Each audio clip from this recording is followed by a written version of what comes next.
Razstava z naslovom Kabinet se ukvarja z zgodovino prostora, v katerem se nahajava, torej z približno zadnjimi 75 leti UGM-ja. In nekakšna začetna točka te razstave je bila apropriacija najrazličnejših odpisanih predmetov iz depojev in skladišč UGM-ja.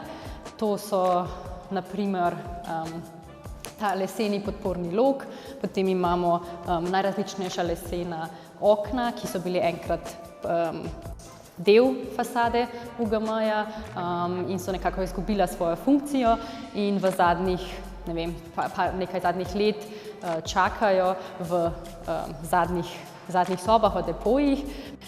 Kot material sem vzela tudi steklena vrata arhivskih omar, ki so bila pred nekaj leti zamenjana za novejšo pohištvo. Torej vsi neki materiali, ki so enkrat bili del tega prostora in so izgubili funkcijo, hkrati pa v sebi nosijo najrazličnejše zgodovinske sledi in sledi rabe.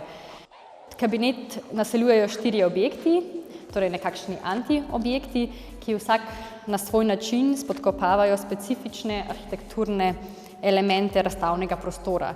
Imamo torej prehod, obok, tla in steno. In ti ne delujejo kot avtonomne skulpture, temveč kot neke situacije, ki nekako razkrivajo in hkrati destabilizirajo prostorske samoumevnosti.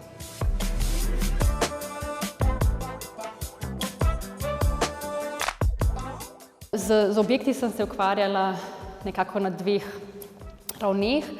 Na eni strani me je zanimalo, kako lahko te objekte, ki v sebi nosijo tako veliko zgodovine, prenesem v sodoben kiparski jezik, hkrati pa, da jim ne odvzamem tega, kar imajo, in jih po drugi strani ne popeljem v neke občutke nostalgije oziroma romantike. Tako da iskanje te poti med obema temi možnostmi je bila ena pomembnejših tem v projektu. Lahko na primer rečem, da delo, torej Sight and Flight, pogled v letu, je narejen iz 5 različnih lesenih oken, ki nosi veliko nekih sledi rabe in so zelo krhka, zato sem jih želela nekako prenesti v sodobnost z uporabo tega trdega, hladnega železa. Prav tako se v teh delih ne ukvarjam samo z samimi objekti, ampak tudi z odnosom objektov do prostora. Torej vsak objekt ni postavljen v prostor le tako, da dobro izgleda v prostoru, vendar je vsak od 4 objektov narejen specifično za to pozicijo, v kateri je. Torej, na primer, pogled v letu je delo, ki je zadnjo delo na razstavi, nekako prekriva prehod v naslednjo sobo, hkrati pa obstaja možnost, da ga gledalec tudi premakne na drugo stran stene in tako stopi v naslednjo sobo Umetnostne galerije Maribor. Vsako delo prav tako fokusira pogled na eno od značilnosti sobe. Naprimer, če je pogled v letu, se ukvarja z to prehodnostjo sobe v naslednji prostor, hkrati fokusira pogled na nadaljevanje te zgradbe. Imamo potem na primer lažni lok, torej delo, ki nadaljuje lok stropa tudi na spodnjem delu na tleh.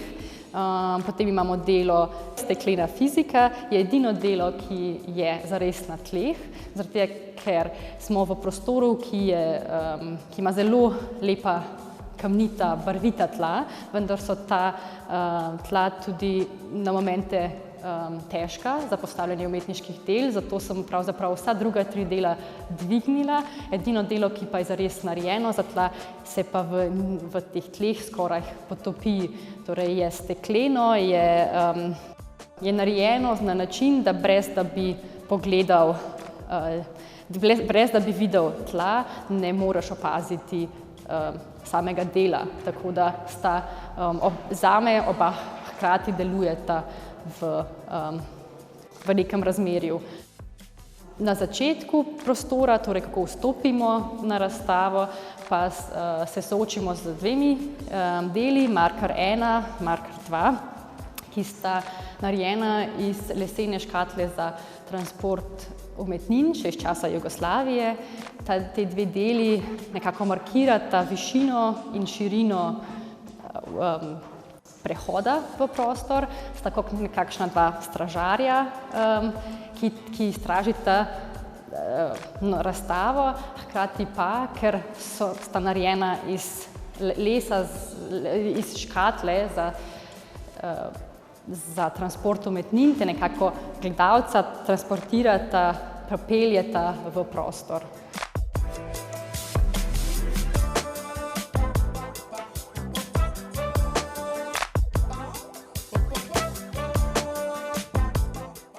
Z kuratorjem Matevžem Logarjem, s katerim sva bila kar v dobrem dialogu, sva se v bistvu veliko pogovarjala o tem, kako govoriti o zgodovini stavbe za neko kiparsko razstavo. In od začetka sva želela, da ta razstava ni neka linearna pripoved o zgodovini te zgradbe, prav tako, da ni neka reprezentacija, vendar je to bolj neko odprto polje, v katerem se kažejo tenzije med sodobnostjo, preteklostjo in temi materialnimi vnosi, ki sem jih sama pripeljala.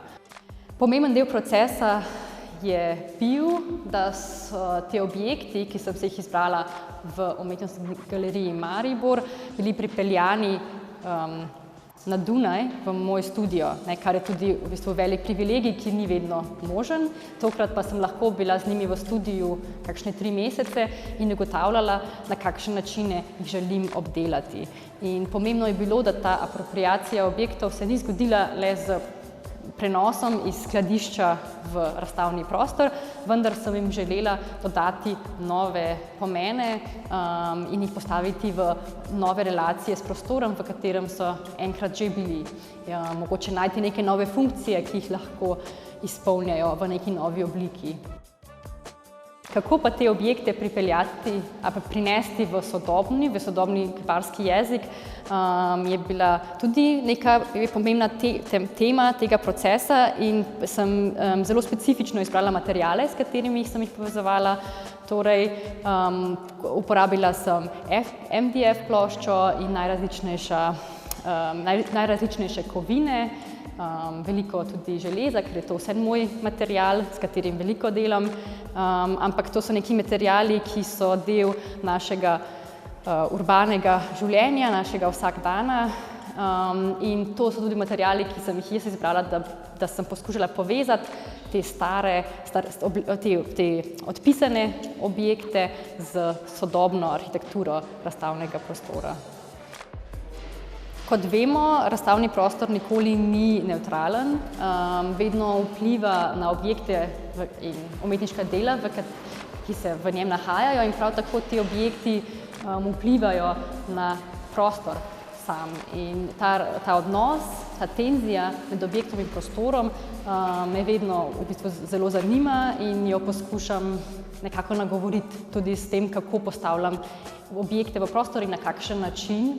V tem primeru tako te objekti, kot jih je Matevž Logar, kurator, jih je poimenoval antiobjekti, nekako spodkopavajo našo idejo o tej instituciji, o tem prostoru, hkrati pa poskušajo morda fokusirati kurirati naš pogled v neke elemente tega prostora, ki so prvo nevidni.